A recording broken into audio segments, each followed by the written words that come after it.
አንድ መንደር መሃል ቀጥታ ወደ ሰማይ የሚያመራ መጨረሻው የማይታይ ትልቅ ደረጃ ነበር።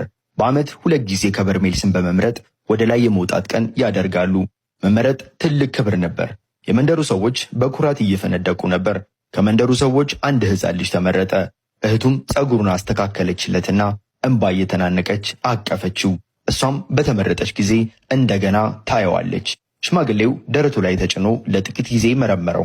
ከዚያም ምንም ሳይናገር ወደ ጎን ራቀ። ልጁም የመንደሩ ሰዎች ሲያጨበጭቡለት ወደ ላይ መውጣት ጀመረ። እህቱ ግን ደመና ሲውጠው ስታይ የሆነ ነገር ልክ እንዳልሆነ ተሰማት። አመሻሽ ላይ ሁሉም ሲተኙ ከመንደሩ ወጣችና ወደ ደረጃው መሰረት ደረሰች።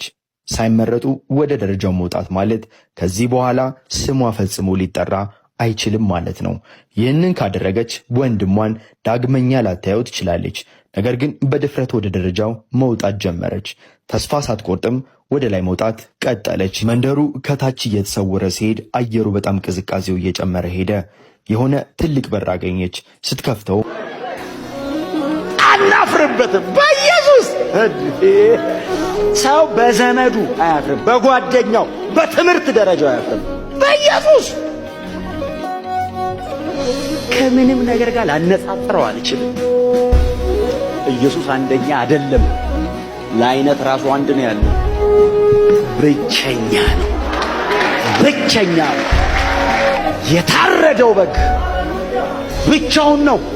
መጽሐፉን ሊወስድ ማተም ሊፈታ የተሻለው የታረደው መስቀል ላይ ኢየሱስ ስለ ኃጢአተኞች